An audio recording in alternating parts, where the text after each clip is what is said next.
Првата недела по Голема Богородица е летната слава на манастирот Свети Василий Велики, на која и ова година, по запланински услови мощно пријатно време, присуствуваа голем број верници од Кочани и регионот. Со празничната утринска литургија, чино начествуваше владиката Еларион, кој им посака здравје, среќа и просперитет на верниците.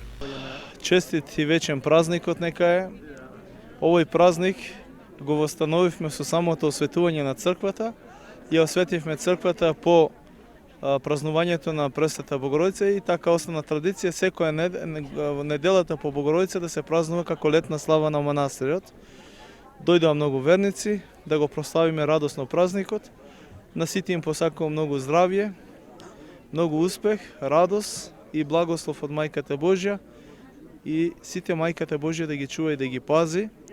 На кумовите исто така им посакувам многу успех, многу здравје, благослов од Мајката Божја и нивното кумство, Мајката Божја нека го благослови и нека го награди.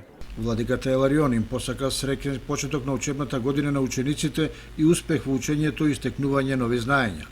Мир и благослов на сите дечиња, успешна нова почетна година, со многу успех, со многу радост и дај Боже учебната година да помине најубаво, најрадосно, највесело, со убави оценки. Поглаварот на Брегалничката епархија го освети манастирскиот ручек за здравје на верниците, а на кумовите им посака постојано да бидат дел од овој манастир кој се повеќе добива на значење, меѓу другото и од аспект на туризмот на Пониква.